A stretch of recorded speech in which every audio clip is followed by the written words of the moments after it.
Pendant que je suis à Gabon, et papa leki. Après l'air na ye awa na vandi. Vraiment, comprenons un peu. Nous vivons un jeune garçon, nous vendons à maman là. Nous vivons un jeune garçon,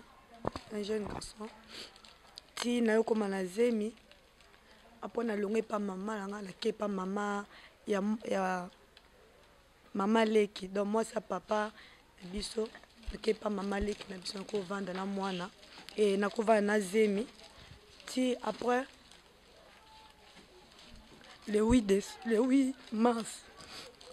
Le 8 mars, ne maman n'a pas fait. Zoa makasi ya Davina, zoa makasi ya. Bande ko vendre pas famille ya mobali ya maman. Moi na zonga kunizala etende mwana yaki kingasa ana famille ya maman. Yena ko vendre bona bébé. Ba kipaki nga vraiment te. Ata ya kolia ata ya bébé na nga ya kolia. C'est très difficile. Pour a zelo ko fo na kende na re. Na kenare awa ya komi na na koteka mai. Pour a zo ya kolia na bébé na. Soki maladi ba ke na do maladi na ndo ko kate pona zaki atane lo mo te pona ko sunga bébé na. C'est pour cela que nazaki na décision kake.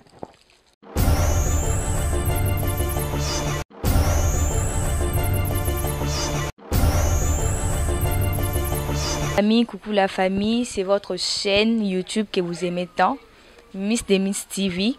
Et Lelo, Lelo le 24 décembre, toza sur terrain, toza na orphelinat na biso, terre érable, na fondation ya FF Samba. Donc toza wana déjà sur terrain pour na kosala une action moko ya ko soutenir. Il y a qu'à partager un peu les peu autres avec les orphelins et aussi avec des filles mères au bazar nakati il y a orphelinat autokuti. Alors tolinto solo là un peu avec une des filles mères autokuti sur place.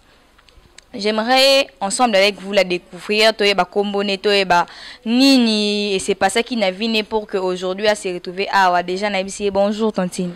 Bonjour. Kombono nani? Comme on Davina Ikomo. Davina Ikombo. Siko to moni yo awa na kati ya orphelinat, maman est-ce que ko betla biso ma lisolo to yeba comment est-ce que on s'est retrouvé awa parce que l'orphelinat déjà comme les secrétaires ont expliqué bisango et ça lit seulement 4 mois. Comment est-ce que on s'est retrouvé awa, comment ozaki wapi avant oya awa na orphelinat yebisa biso non to yeba mwandam. Avant aya awa na orphelinat nazalaki nanu kota mukali na famille ya mama nanga. Babanda ko vanda kuna mère, babanda ko vanda na bango bien te. Babanda ko maltraiter nga makasi, pe nazalaki na bébé nanga kuna. Et pour cela que nazwaki idée que na ko tika bébé nanga na orphelinat. Un jour na banda ko leka, nde na ko mona orphelinat oyo, nde na ko kota, na ko kuta na papa Grégoire, le secrétaire. Nde na ko poser kana nga ya bébé nanga na ko tika bébé nanga ye babokola ye awa na ndenge pe papa ba ko kutana na papa fiston ko yame na ndenge pe ba ko yebisanga ke ba ko benga mama bakalinga photo ba bengi mama Françoise Betty na ndenge ay ko yebisanga ke na tika la na fena na bébé nanga a partir bazo nga yangwana. Merci. De wana a partir wana nde oyaki. Alors kuna na nini esiko zala ki eza famille nani ba parents na yo mo bango mo baza wapi? Nga za orpheline de père et de mère. Pour ne zala ki pas côté maternel. Papa maman na vanda na lupango ya sa famille ya mama. Ba yaya ba mama leki bazala ki kuna. Mais nazala ki vraiment délaissé kuna. Bando ki penga tata ya kolia bando pesanga. Ah, merci. Donc, on comprend que vraiment, mes parents, batika que déjà, Alors zemi c'était déjà lorsque mes parents bazala qui déjà ou soit que zemi plus tard lorsque mes parents va koufi. Na ko za zemi na maman langa. Papa langa déjà kufa kala. Papa langa kufa wanga za Gabon. Et papa leki. Apolaire na ye awa na vandi. Vraiment comprenons un peu l'émotion. C'est vraiment dur. Ils a pas si qu'on raconter en tout cas au bisoto vivre quotidien na yo qu'on raconte comment est-ce que elle a vécu, comment est-ce qu'elle a souffert. En tout cas, ils a quelque chose de très dur. Il y a qu'on raconter en tout cas. Tous allez un peu tolérant par rapport à cela. Tous allez un peu tolérant. En tout cas, Tantine Davina, moi je crois que Nzambo alikolo akotika yote akotika bébé na yote. En tout cas, batomta malam bazanga to bakoko sungo parce que fondation enzima qui déjà et ça déjà signe que batomta malam bakoko zanga te.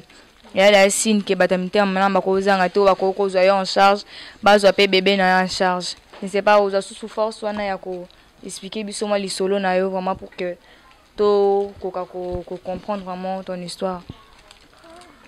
Là on a comme nos vivants un jeune garçon, nos vanda na maman langa. Nous vivons un jeune garçon, qui n'a eu comme un zemi. Après, on a longé pas maman, on a pas maman, il y a maman leki. Donc moi c'est papa, biso, qui pas maman leki, na biso ko vendre na moana et na ko vendre na zemi. Ti après le 8 mars, de maman na ko faki. Zoa makasi ya Davina, zoa makasi en tout cas. Zoa vraiment makasi wana ya ko bete biso li solo parce que c'est vraiment très important. Et ça aussi une façon ya ko fortifier encore ba Holanda yo. Peut-être qu'il y a aussi plusieurs au bazo passé ba kamo kona yo, ba za pe une expérience mona yo, mais peut-être que baza désespéré. Mais au travers de toi aussi ba ko zo force, ba ko encore ko espérer na vie, ba ko encore ko croire na mambo ya malamu mpona vie na bango. Alors zo makasi obeta biso histoire wana pour que to ko encore ko édifier ba msusu bazotala biso. Le 8 mars l'air maman langa kufi. Après le 12 mars nde na yo bota bébé nanga. Na ko boter le 12 mars. Nde moyen suna zonga. Place to bande ko vendre pas famille ya mobali ya mama. Moyen na zonga kunizala etende mwana yaki kingasa ana famille ya mama. Yena ko vendre bona bébé. Bakipa kinga vraiment te. Ata ya kolia ata ya bébé nanga ya kolia. Ezaki très difficile. Pona zelo ko fo na kende na re. Na kenare awa ya komi na pona koteka mai. Pona zo ya kolia na bébé nanga. Soki maladi baki na dans maladie na ndoko kate pona zaki atane eloko mo te pona kosunga bébé nanga.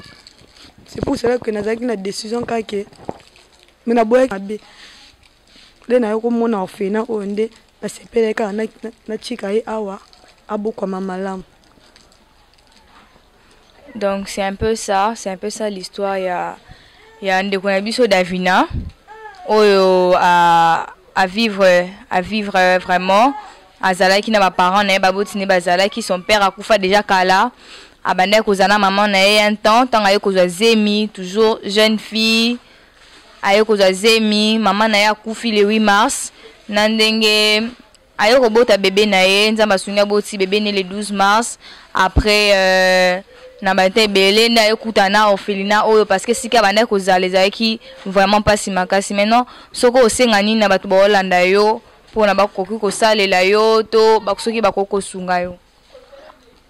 Yo nazo senga bato bazolanda nga basunga ngai na kolisa bébé na nga bien. Vous s'abonnez vraiment massivement na chaîne na biso Miss TV parce que bah action bon il faut zala mingi et puis vous qui avez toujours le cœur de soutenir encore massivement pour que bah action zala soukate et to soutenir encore bana ebele o bazana pasi pe o bazozanga. Vraiment on dit coucou la famille, à la prochaine.